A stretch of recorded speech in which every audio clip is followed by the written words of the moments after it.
নমস্কার নমস্কার নমস্কার নমস্কার নমস্কার নমস্কার নমস্কার আপনাদের সবাইকে সবাইকে সবাইকে নমস্কার জানাচ্ছে আপনাদের সৌমিত্র বসু।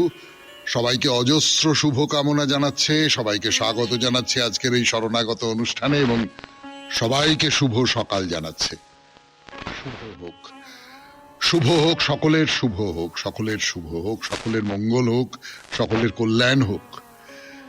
বেনি মাধবশীলের পঞ্জিকা অনুযায়ী আজকের দিনটার কথা বলবো। আজকে 22শে ফাল্গুন 1431, ইংরেজির 7ই মার্চ 2025, শুক্রবার। আজ অষ্টমী। সূর্যোদয়ের সময় ভোর 5:59, সূর্যাস্তের সময় বিকেল 5:38। নক্ষত্র মৃগশিরা। আজকে জন্মে বৃষরাশি, বৈশ্যবর্ণ, মতান্তরে শূদ্রবর্ণ দেবগণ। অপরাহ্ন 4:05 গতে মিথুন রাশি, শূদ্রবর্ণ, মতান্তরে বৈশ্যবর্ণ। রাত্রি 3:22 গতে নরবর্ণ। আমাদের হোয়াটসঅ্যাপে চিঠি পাঠাবার নাম্বার 9831922927। চিঠির গোড়ায় অতি অবশ্যই SG লিখতে হবে। এই সূত্রে বলে রাখি যে সামনের বৃহস্পতিবারে আপনাদের চিঠিপত্র দিয়ে যে অনুষ্ঠান সাজানো হবে, সেই অনুষ্ঠানের বিষয় সবার রঙে রং মেশাতে হবে। দোল এসে গেল তো, সবার রঙে রং মেশাতে হবে। এই বিষয় নিয়ে আপনার যা মনে হয়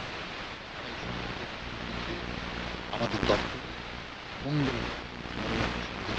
পাঠাতে। এইবারে তাহলে আজকের অনুষ্ঠান সম্পর্কে বলি। আজকের অনুষ্ঠানের প্রথমে পুরাণ চিরন্তনে আমরা প্রায় রাজনীতির একটা টানাপোড়েনের কথা বলছি না, জরাসন্ধকে নিয়ে, জরাসন্ধ এবং কৃষ্ণকে নিয়ে। জরাসন্ধ এসেছেন ওই রুক্মিণীর স্বয়ম্বর সভায়, কৃষ্ণও এসেছেন রুক্মিণীর স্বয়ম্বর সভায়। কৃষ্ণ কিন্তু রাজার কাছে না উঠে অন্য জায়গায় উঠেছেন। বলা যেতে পারে যে রাজার শত্রুর কাছে উঠেছেন। ভীষ্মক যে বিদর্ভরাজ ভীষ্মক, তার শত্রু, মানে তাকে পছন্দ করেন না মনে মনে, এইরকম একজনের কাছে উঠেছেন। তারপরে কি হলো, খুব খুব কৌতূহলোদ্দীপক ব্যাপার এবং খুব কি বলবো, যাকে বলে রাজনৈতিক একটা আখ্যান বা নাটক যেন হচ্ছে চোখের সামনে, এরকমটা মনে হতে পারে। তারপরে চলে যাব স্বামী বিবেকানন্দের রচনা থেকে পাঠ এই পর্বে। রচনার নাম বহুত্বে একত্ব। একটা কথা বলে রাখি, যে অংশটা পড়বার কথা এখন, তাতে অনেকগুলো সংস্কৃত শ্লোক আছে। আমি সেই মূল সংস্কৃতগুলো পড়বো না, তার বাংলা অনুবাদ করে দিয়েছেন স্বামী বিবেকানন্দ। নিশ্চয়ই ইংরেজিতে অনুবাদ করেছিলেন, তার বাংলা রূপান্তরে বাংলা অনুবাদ করা আছে, আমি সেইগুলোই পড়ব। তারপরে চলে যাব ঠাকুর শ্রী রামকৃষ্ণ পরমহংসদেবের কথামৃত থেকে পাঠ এই পর্বে।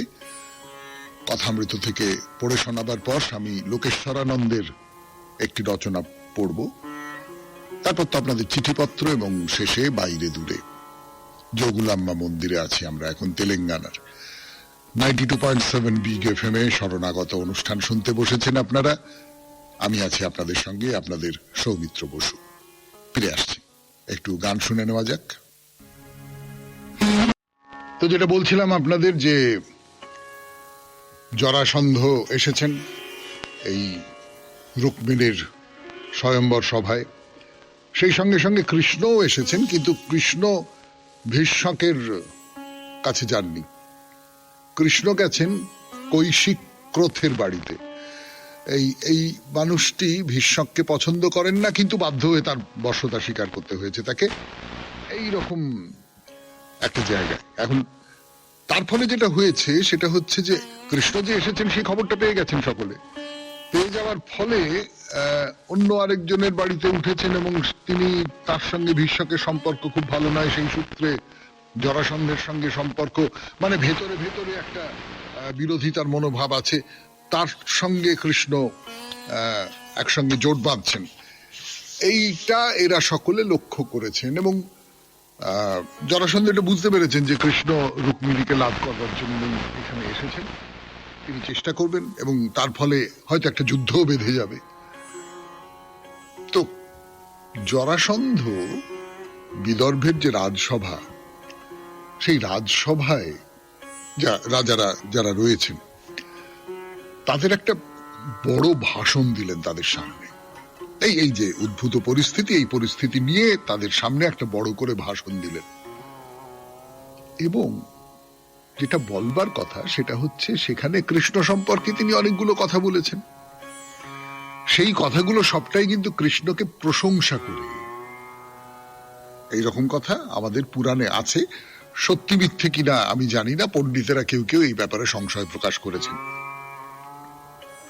কিন্তু এই যে কথাগুলো বললেন, রাজাদের কৃষ্ণ সম্পর্কে তিনি কিছু কথাবার্তা বলেছেন,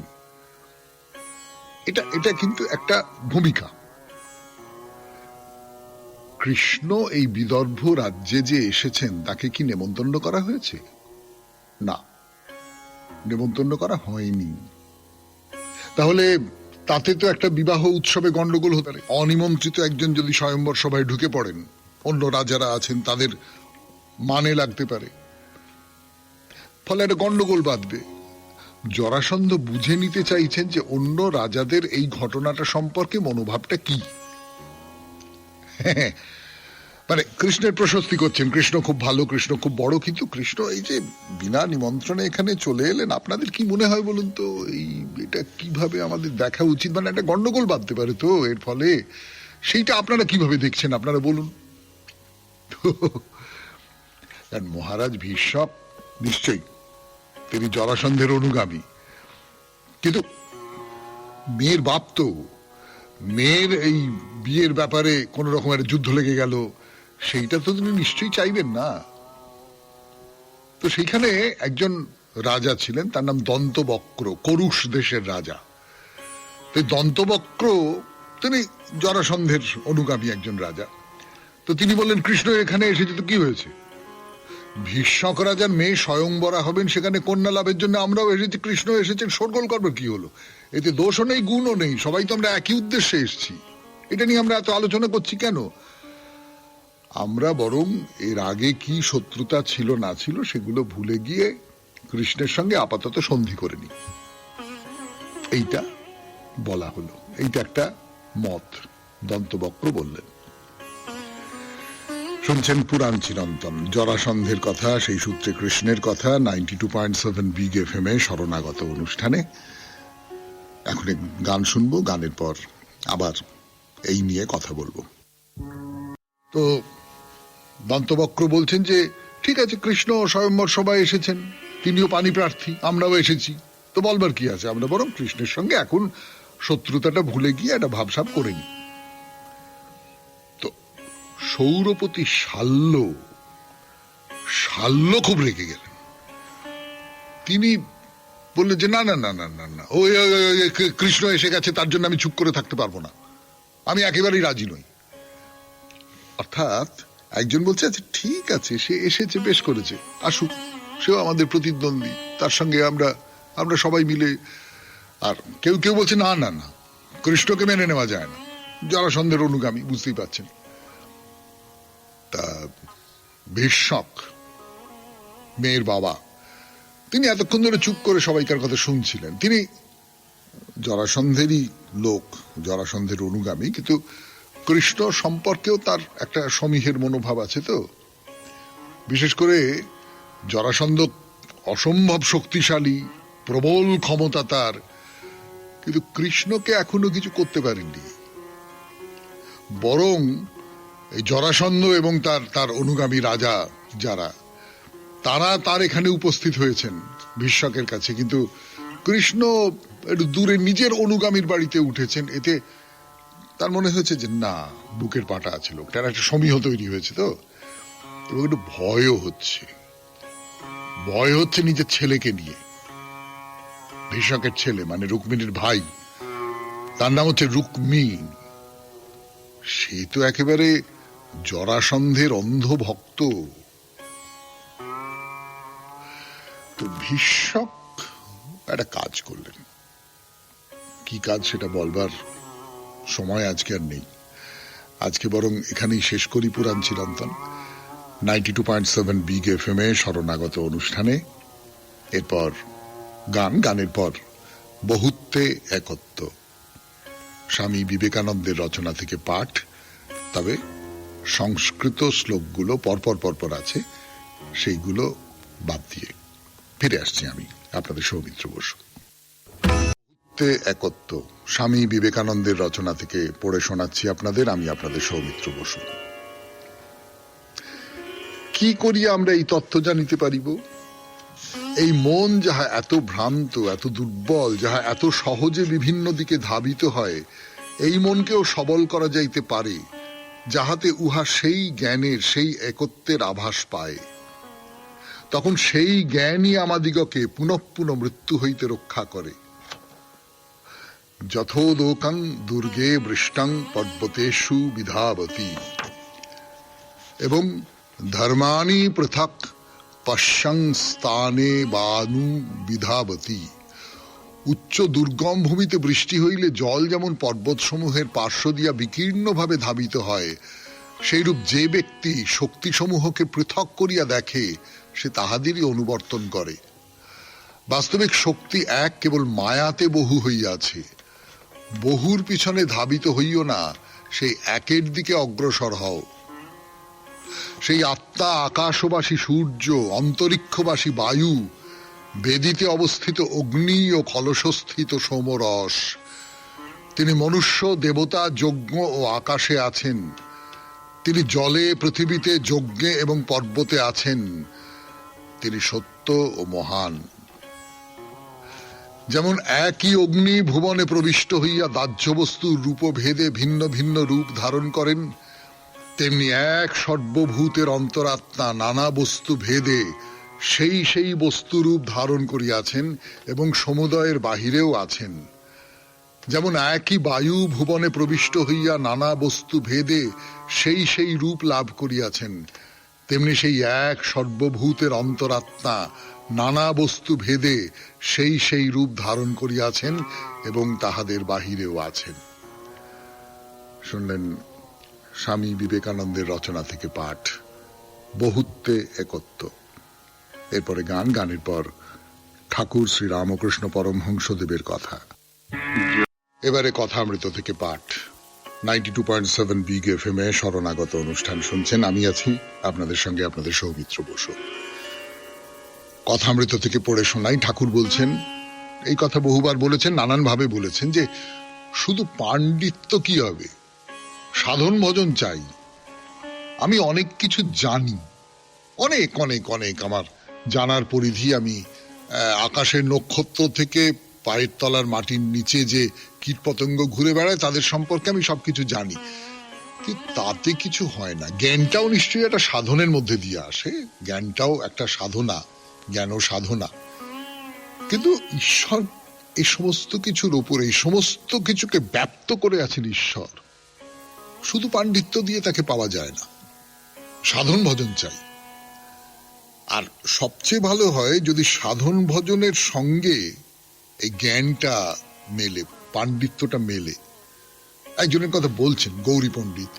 তিনি পণ্ডিত, আবার তিনি সাধকও বটে।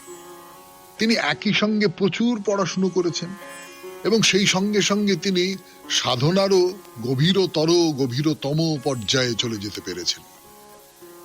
শাক্ত সাধক। তো এর সম্পর্কে ঠাকুর বলছেন যে মায়ের ভাবে মাঝে মাঝে উন্মত্ত হয়ে যেত, মাঝে মাঝে বলতো, হা রে রে নিরালম্বন লম্বদর জননিকং ইয়ামি শরণাম। এমন হুঙ্কার দিয়ে বলতো যে পণ্ডিতেরা সকলে কেঁচো হয়ে যেত। তো ঠাকুর বলছেন যে আমিও আবিষ্ট হয়ে যেতাম। আমার খাওয়া দেখে বলতো, তুমি ভৈরবী নিয়ে সাধনা করেছো? তা একজন কর্তা ভজা নিরাকারের ব্যাখ্যা করলো। নিরাকার, নিরাকার মানে নীরের আকার, মানে জলের আকার। তো গৌরী তাই শুনে মহা রেগে গেল। কি কারণে রেগে গেলেন আমি জানি না, কিন্তু আমার নিজের বোধ বুদ্ধি বলছে যে এই ব্যাখ্যাটা ভুল। নিরাকার মানে নীরের আকার, জলের আকার নয়। নিরাকার মানে যার আকার নেই। যারা নিরাকার ভাবে সাধনা করেন তারা আকারবিহীন একজন ঈশ্বরের সাধনা করেন, যাকে কোনো রূপ দিয়ে ধরা যায় না। তিনি জলের আকারও নন, স্থলের আকারও নন, কোনো বিশেষ আকারের নন তিনি। তো যাই হোক, ওই পণ্ডিতের কথা বলা হচ্ছে। ঠাকুর বলছেন যে প্রথম প্রথম একটু গোড়া শাক্ত ছিল। তুলসী পাতা, তুলসী পাতা তো বিষ্ণুর পুজোয় লাগে, বৈষ্ণবরা তুলসী পাতা পছন্দ করেন, তুলসী পাতাকে খুব ভক্তি করেন। তুলসী পাতাকে স্পর্শ করবো না, তুলসী পাতা দুটো কাঠি করে তুলতো, ছুঁতো না। তা বাড়ি গেল, বাড়ি থেকে ফিরে এসে আর অমন করেনি। বলে বলছেন, আমি একটি তুলসী গাছ কালীঘরের সম্মুখে পুঁতেছিলাম, মরে গেল। পাঁঠা বলি যেখানে হয় সেখানে নাকি হয় না তুলসী গাছ। জানি না, একটা হতে পারে যে ওই রক্তে ওই জায়গাটা নষ্ট হয়ে গেছে, পাঁঠা বলি যেখানে হয় সেখানে, কিন্তু তুলসী গাছ হয় না, ঠাকুর নিজে দেখেছেন। 92.7 বিগ এফএম এ শরণাগত অনুষ্ঠান শুনছেন। আমি আছি আপনাদের সঙ্গে, আপনাদের সৌমিত্র বসু। কথামৃত থেকে পাঠ, ফিরে আসছি গানের পর। গানের পর ফিরে এলাম 92.7 বিগ এফএম এ শরণাগত অনুষ্ঠানে কথামৃত থেকে পাঠ করবার জন্য। গৌরীর কথা বলছেন, গৌরী পণ্ডিতের কথা বলছেন যে গৌরী বেশ সব ব্যাখ্যা করত, ওই ব্যাখ্যা করত, শিষ্য, ওই তোমার ইষ্ট। আবার একটা ব্যাখ্যা, সেই ব্যাখ্যাটা খুব চমৎকার, চমৎকার ব্যাখ্যা। বলছি কেন সেটা পরে বলছি। বলছেন যে রাবণের 10 মুন্ড, তো 10টা মুন্ড রাবণের, বলছে এটা হচ্ছে 10টা ইন্দ্রিয়। তমগুণে কুম্ভকর্ণ, রজগুণে রাবণ, সত্যগুণে বিভীষণ। তাই বিভীষণ রামকে লাভ করেছিল। তো তাই যদি হয়, আমার মনে পড়ে গেল রবীন্দ্রনাথের রক্তকরবীর কথা। রক্তকরবীর ব্যাখ্যা করতে গিয়ে রবীন্দ্রনাথ বলছেন যে রাজা একই দেহে রাবণ এবং বিভীষণ, অর্থাৎ সে রাবণের মতন ভয়ঙ্কর এবং সেই একই সঙ্গে সে বিভীষণের মতন তার নিজের তৈরি করা যে পাতালপুরীর যে যন্ত্র সভ্যতা, সেইটাকে ধ্বংস করে। আমরা প্রত্যেকেই তো তাই। আসলে আমাদের ভেতরে একটা রাবণ আছে, একটা বিভীষণ আছে, একই সঙ্গে দুটো ক্রিয়া করে। যাকে সেটা অন্য আলোচনা। কিন্তু আমি যেটা বলতে চাইছি সেটা হচ্ছে যে এই যে নানান গুণ অনুযায়ী এক একটা চরিত্রকে ব্যাখ্যা করা, অর্থাৎ একটা মানুষের মধ্যে নানান গুণ থাকতে পারে, বা বিভিন্ন মানুষ বিভিন্ন গুণের ফলে বিভিন্ন চরিত্রের ব্যাপার তৈরি হয়ে যায়। তো সবাই বসে আছেন, দুপুরবেলা একটু বিশ্রাম করছেন ঠাকুর। তো কলকাতা থেকে রাম, তারক, মানে শিবানন্দ, এরকম সব ভক্তরা এসে উপস্থিত হলেন। ঠাকুরকে প্রণাম করে তারা মেঝেতে বসলেন। তা মাস্টারমশাইও মেঝেতে বসে আছেন। তো রাম বলছেন, আমরা খোল বাজনা শিখছি। তো ঠাকুর বলছেন যে নিত্যগোপাল বাজাতে শিখেছে, সব জিজ্ঞেস টিজ্ঞেস করছে। তো ঠাকুর বলছেন যে যদি কেউ কিছু একটা শেখে তাহলে আর অত মুখ নিচু করে থাকবে না। একটা দিকে খুব মন দিলে ঈশ্বরের দিকে তত থাকে না। তো রাম বলছেন, আমি মনে করি আমি যে শিখছি কেবল সংকীর্তনের জন্য, অর্থাৎ ঈশ্বরের কথা ভেবেই আমি শিখছি, কিন্তু ঈশ্বরকে পাবার কথা ভেবেই শিখছি। যাই হোক, ঠাকুরের বলা একটা গল্প বলি আপনাদের। রাম বা অন্য ভক্ত টক্ত এদের বলছেন যে ওদেশে একজনের বাড়িতে প্রায় সর্বদাই গিয়ে থাকতাম। তারা সমবয়সী, তারা সেদিন এসেছিল, এখানে 2-3 দিন ছিল। তাদের মা সবাইকে ঘৃণা করত। শেষে সেই মায়ের পায়ে খিল কিরকম করে খুলে গেল আর পা পচতে লাগলো। ঘরে এত পচা গন্ধ হলো যে লোকে ঢুকতে পারত না। কি ওই নিন্দা করতো এই কারণে আমরা জানি না, কোনো কারণে গ্যাংগ্রিন হয়ে গিয়েছিল, কোনো কারণে কেটে গিয়ে গ্যাংগ্রিন হয়ে গিয়েছিল, সেটা মাও বুঝতে পারেনি, ঠাকুর ওই রকম করে ধরতে পারেননি। কিন্তু ঠাকুর ওইটা বলছেন, মানে এর ভেতর থেকে যে কথাটা তিনি বলতে চাইছেন সেটা হচ্ছে যে কারুর নিন্দে করো না। শেষ হলো কথামৃত থেকে পাঠ 92.7 বিগ এফএম এ শরণাগত অনুষ্ঠানে। এবারে গানের পর স্বামী লোকেশ্বরানন্দজির রচনা থেকে পড়ে শোনাবো। রচনার নাম মানুষ এক প্রহেলিকা। ফিরে আসছি। 92.7 প্রহেলিকা। স্বামী লোকেশ্বরানন্দজির রচনা 92.7 বিগ এফএম এ শরণাগত অনুষ্ঠানে পড়ে শোনাই আপনাদের। মানুষ নিঃসন্দেহে সব জীবের মধ্যে শ্রেষ্ঠ, তবুও কখনো কখনো সে অন্যান্য পশুর মতো এমনকি তাদের চাইতেও খারাপ আচরণ করে। যেমন উত্তেজিত হলে যে কোনো প্রাণীকে নির্দয়ভাবে মারতে পারে সে, কিন্তু আশার কথা এই যে তার মধ্যে স্নেহ ভালোবাসাও আছে। কিভাবে তার মধ্যে এই রকম বিপরীত গুণের সমাবেশ ঘটেছে সেটা আশ্চর্যের ব্যাপার। তবে ঠিক এই বৈপরীত্যের কারণেই সে এক প্রহেলিকা। তার মধ্যে ভালো মন্দ এমন ভাবে মিশে আছে যে তাকে শুধুই ভালো অথবা শুধুই মন্দ এমন সুনির্দিষ্টভাবে চিহ্নিত করা যায় না। তার পরিবেশের জন্যই যে সে ভালো অথবা মন্দ তা নয়। পরিবেশ অবশ্যই তাকে কিছুটা প্রভাবিত করে, কিন্তু সেই প্রভাব কাটিয়ে উঠে নিজের আদর্শ অনুযায়ী চলার ক্ষমতাও আছে তার।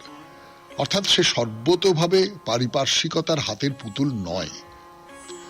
পরিবেশ যেরকমই হোক না কেন সে তার স্বাধীন ইচ্ছা অনুযায়ী কাজ করতে পারে, যা অন্য কোনো প্রাণী পারে না। পরিবেশের সঙ্গে তাকে একটু একটু মানিয়ে চলতে হয় ঠিকই, তবুও নিজের ওপর সে কর্তৃত্ব করতে পারে। পারিপার্শ্বিক অবস্থা অনুকূল হলে ভালো, কিন্তু তা যদি না হয় তাহলে সেই প্রতিকূলতা কাটিয়ে ওঠার জন্য তাকে চেষ্টা করতে হয়, এবং উপযুক্ত মনোবল থাকলে সে কাজে সে সফলও হয়।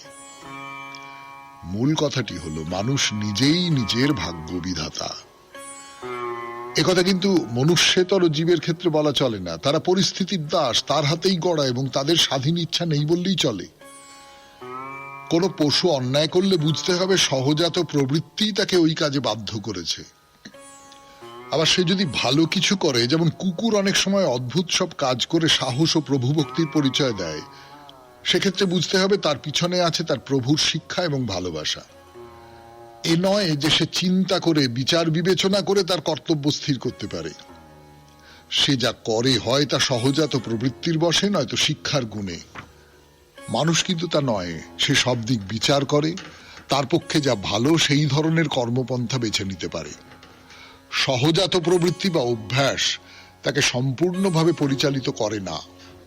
ইচ্ছে করলে পুরনো জীবনকে বিদায় দিয়ে সম্পূর্ণ নতুনভাবে জীবন গড়তে পারে সে। অর্থাৎ প্রবৃত্তির দংশন তুচ্ছ করে সে তার ইচ্ছা শক্তিকে ইচ্ছা মতো কাজে লাগাতে পারে। এখন প্রশ্ন, কোনটা ন্যায় কোনটা অন্যায় এ বিচার যখন মানুষ করতে পারে, নিজের আচার আচরণকে সঠিক পথে পরিচালিত করার মতো মূল্যবোধ যখন তার আছে, যে কোনো ধরনের লোভ জয় করার ক্ষমতাও যখন সূক্ষ্মভাবে তার ভিতরে আছে, তখন মানুষ কেন অন্যায় করে? বস্তুত মানুষই একমাত্র প্রাণী যে একটা লক্ষ্য স্থির করতে পারে এবং সেই লক্ষ্যে পৌঁছতেও পারে। নৈতিক দিক দিয়ে এবং অন্যান্য দিক দিয়েও একমাত্র সেই নিজেকে উচ্চ স্তরে তুলতে পারে। কিন্তু তা সত্ত্বেও সে কেন মাঝে মাঝে নিষ্ঠুর আচরণ করে বসে? পশুত্ব ও দেবত্ব এই দুই বিপরীত মেরুর মধ্যে কেন সে নিত্য দোলায়মান? দুই বিপরীত ধর্মী প্রান্তের কোনটি সে? সে যদি পশুই হয় তাহলে কেমন করে সে দেবোপম হতে পারে? আবার দিব্যতাই যদি তার স্বরূপ হয় তাহলে সে কেমন করে পশু হতে পারে?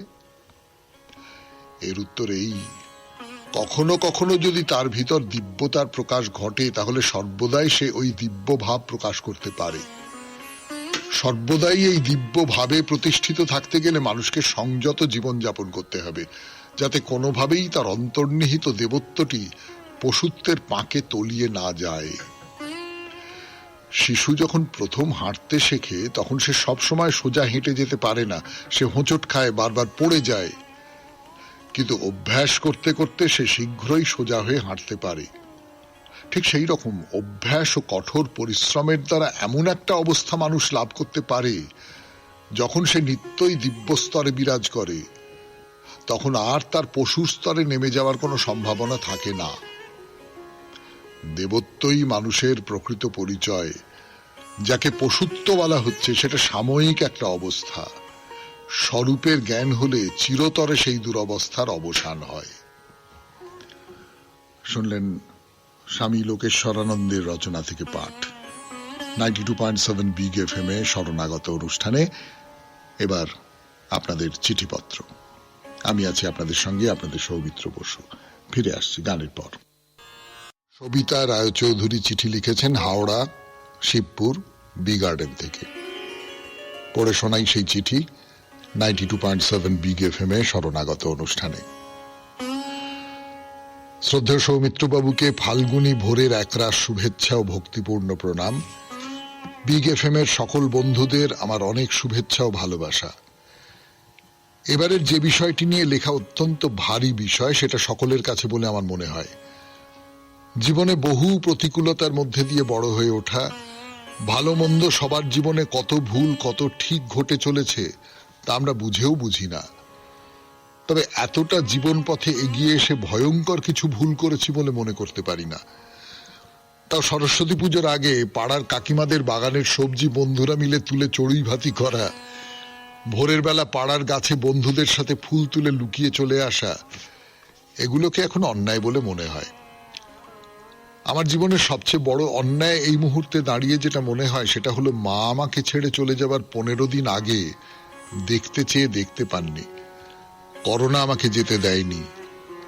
আমি বুঝতে পারিনি মাকে আর দেখতে পাবো না। ফোনে মাকে বারবার বলেছিলাম, মা আমি যাব তোমার কাছে, কিন্তু যাওয়া হয়নি। যতদিন বেঁচে থাকবো ততদিন এই অনুতাপ আমার মনের গভীরে থেকে যাবে। এটা আমার কাছে অনেক বড় অন্যায় বা ভুল, যাই বলুক না কেন।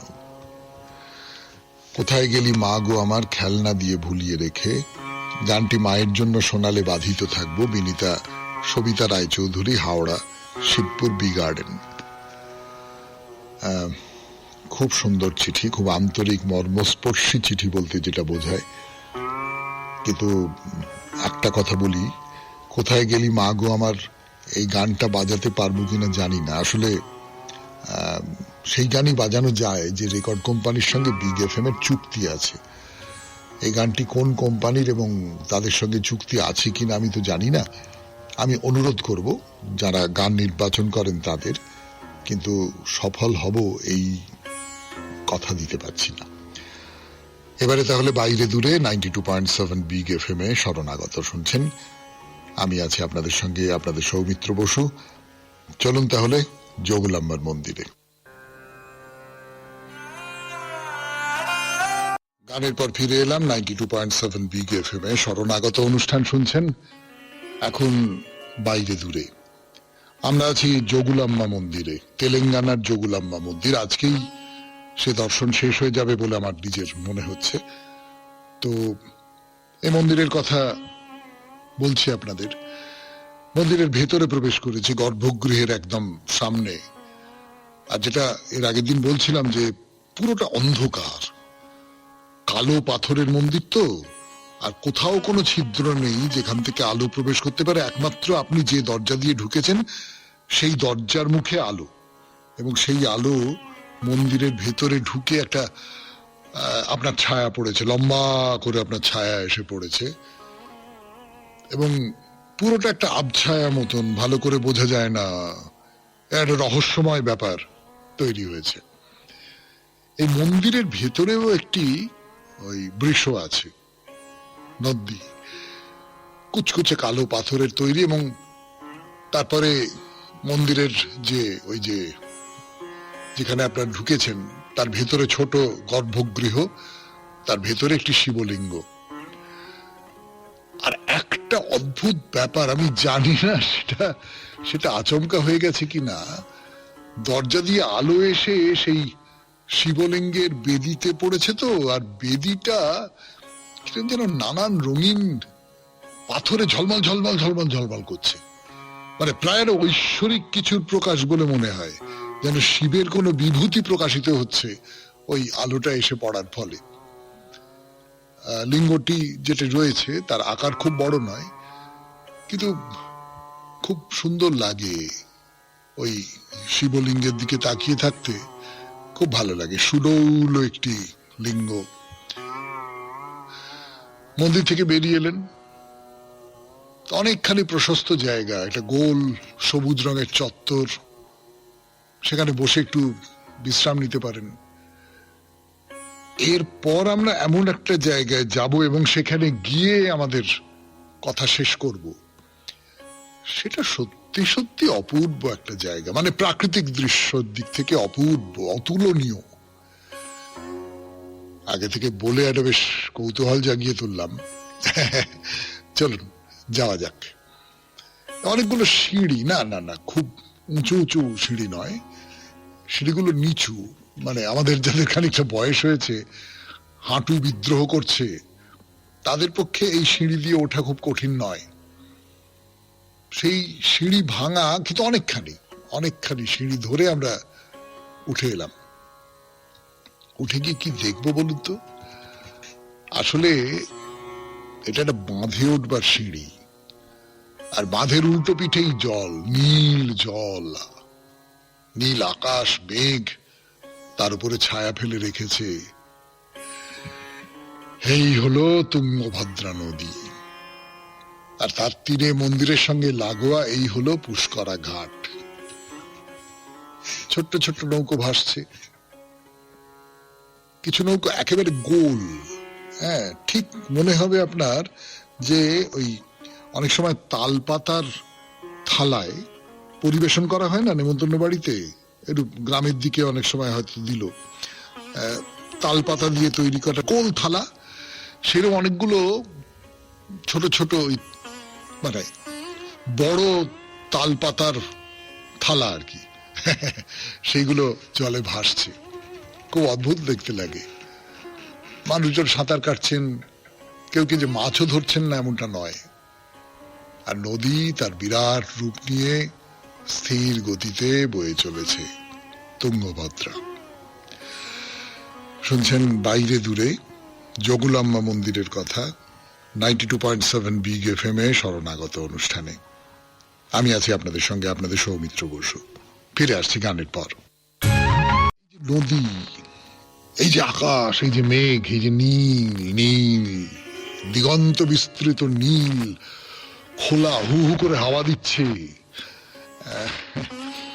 একটা কথা খুব মনে হয়, ওই যে অন্ধকার মন্দিরের ঘর, কালো দেওয়াল, একটা মাত্র দরজা দিয়ে বাইরের আলো এসে পড়ে একটা রহস্যময় আলো আঁধারি তৈরি করেছে। সেখান থেকে বেরিয়ে এই যে আমরা নদীর তীরে এসে পৌঁছলাম, বিরাট একটা আকাশ, বিরাট একটা নদীর বুকে ঢলে পড়েছে, পাড়ে অসংখ্য মানুষ। এই সবটা কেমন একটা বৈপরীত্য তৈরি করে বলে মনে হয় না? এবং এই বৈপরীত্যটা, মানে জীবনের মধ্যে এই বৈপরীত্যটা আছে। জীবন কখনো অন্ধকার গভীর রহস্যময়, কখনো উদার মুক্ত আনন্দময়, যেমন এই জীবন মন্দিরের মধ্যে, আবার জীবন এই পুষ্করা ঘাট। তো বেশ অনেকখানি জায়গা জুড়ে এই ঘাট, ধাপে ধাপে ধাপে ধাপে নেমে গেছে সিঁড়ি। দূর থেকে দেখা যায় মন্দিরের চূড়ো, অনেকগুলো মন্দির, তো অনেক রকমের মন্দির, দেখতে ভারী চমৎকার লাগে। আপনি আবার ঘুরে ঘুরে ঘুরে ঘুরে মন্দিরগুলো দেখতে পারেন, পুরনো ধরনের মন্দির। আপনার মনে হবে যে আপনি কোনো একটা বহু প্রাচীন একটা জায়গায় এসে পড়েছেন, সেসব কথা তো বলেছি আপনাদের। এবং সেই প্রাচীন মন্দিরের যে অপরিমেয় সুন্দর ভাস্কর্য, সেই ভাস্কর্যের কথাও বলেছি। সেইগুলোর সামনে দিয়ে ঘুরে বেড়াতে বেড়াতে খুব মন কিরম উদাস হয়ে যায়। কত কত কত বছর আগে এখানকার এই সমস্ত মানুষ, শিল্পী, তারা এগুলো তৈরি করেছিলেন। যাই হোক, শেষ হলো যোগুলাম্মা মন্দিরের কথা। তেলেঙ্গানার এই মন্দির দর্শন করলাম। এরপর নতুন কোন মন্দির, নতুন কোন রাজ্য। তো এই যে নতুন কোন মন্দির, নতুন কোন রাজ্য, কোন রাজ্যে যাব আমরা? একটা কথা বলি আপনাদের, মাঝে মাঝে মনে হয় এই যে ভারতের রাজ্যগুলো, এগুলো যদি বেশ ওই ওই ওই ওই ওই সল্ট লেকের রাস্তার মতো খুপি খুপি খুপি খুপি করে সুন্দর মাপ মতো বসানো থাকতো, যেরকম টালি বসানো হয় আর কি, সবকটা সমান মাপে, চৌকো চৌকো চৌকো চৌকো, তাহলে কি ভালোই না হতো। অন্তত আমাদের এই শরণাগতর পক্ষে কোন রাজ্যের পর কোন রাজ্যে যাব সেইটা নিয়ে আমাদের আর এত মাথা ঘামাতে হতো না। একটা রাজ্য কেন আর একটা রাজ্যের থেকে আলাদা হয়ে যেতে পারে, তার তো নানান রকমের কারণ থাকে, ভৌগোলিক কারণ থাকে, জনগোষ্ঠীর কারণ থাকতে পারে, আরো আরো সব নানান রকমের জটিল অঙ্ক আছে। তো হালকাভাবে যে কথাটা বলেছিলাম তার সূত্র ধরেই বলি, আর একটা রাজ্যের সঙ্গে একটা রাজ্যের সীমারেখা খুব সুনির্দিষ্টভাবে এর পাশে এই রাজ্য তার পাশে এই রাজ্য এইরকম করে বলা চলে না। যেমন এই যে তেলেঙ্গানার মন্দিরের কথা বললাম, এরপর আপনাদের কোন রাজ্যের মন্দিরের কথা বলবো, কোন দেবী মন্দিরের কথা, সেই কথা বলা যাবে সেই সোমবার থেকে 92.7 বিগ FM এ শরণাগত অনুষ্ঠানে। আজকের মতো তাহলে শরণাগত এখানেই শেষ করি। আর আপনাদের মনে করিয়ে দিই, বৃহস্পতিবারে যে আপনাদের চিঠিপত্র নিয়ে অনুষ্ঠান হবে তার বিষয়ে সবার রঙে রং মেশাতে হবে, এই নিয়ে একটি চিঠি 250 শব্দের মধ্যে আমাদের দপ্তরে মঙ্গলবার সন্ধে 6টার মধ্যে যেন পৌঁছে যায়। সবার রঙে রং মেশাতে হবে। বুঝতেই পারছেন সামনে দোল, তাই এই লাইনটা মনে পড়লো। তাহলে আজকের মতো শেষ করি শরণাগত। আমাদের হোয়াটসঅ্যাপে চিঠি পাঠাবার নাম্বার 9831922927। চিঠির গোড়ায় অতি অবশ্যই SG লিখতে হবে। রবীন্দ্রনাথের কবিতা দিয়ে শেষ, তাই তো? রাজার বাড়ি। আমার রাজার বাড়ি কোথায় কেউ জানে না, সে তো। সে বাড়ি কি থাকতো যদি লোকে জানতে পেত? রূপো দিয়ে দেওয়াল গাঁথা, সোনা দিয়ে ছাদ, থাকে থাকে সিঁড়ি ওঠে সাদা হাতির দাঁত। সাতমহলা কোঠায় সেথা থাকেন সুয়োরানী, 7 রাজার ধন মানিক গাঁথা গলার মালাখানি। আমার রাজার বাড়ি কোথায় শোনমা কানে কানে, ছাদের পাশে তুলসী গাছের টব আছে যেইখানে। রাজকন্যা ঘুমোয় কোথা 7 সাগরের পারে, আমি ছাড়া আর তো কেহ পায় না খুঁজে তারে। 2 হাতে তার কাঁকন দুটি, 2 কানে 2 দুল, খাটের থেকে মাটির পরে লুটিয়ে পড়ে চুল। ঘুম ভেঙে তার যাবে যখন সোনার কাঠি ছুঁয়ে, হাসিতে তার মানিকগুলি পড়বে ঝরে ভুঁয়ে। রাজকন্যা ঘুমোয় কোথা শোনমা কানে কানে, ছাদের পাশে তুলসী গাছের টব আছে যেইখানে। তোমরা যখন ঘাটে চলো স্নানের বেলা হলে, আমি তখন চুপি চুপি যাই যে ছাদে চলে। পাঁচিল বেয়ে ছায়াখানি পড়ে মা যেই কোণে, সেইখানেতে পা ছড়িয়ে বসে আপন মনে। সঙ্গে শুধু নিয়ে আসি মিনি বেড়ালটাকে, সেও জানে নাপিত ভায়া কোনখানেতে থাকে। জানিস নাপিত পাড়া কোথায়? শোনমা কানে কানে, ছাদের পাশে তুলসী গাছের টব আছে যেইখানে। খুব ভালো থাকবেন, আনন্দে থাকবেন। নমস্কার নমস্কার নমস্কার নমস্কার নমস্কার নমস্কার নমস্কার নমস্কার। আপনাদের সবাইকে সবাইকে সবাইকে নমস্কার জানাচ্ছে আপনাদের সৌমিত্র বসু।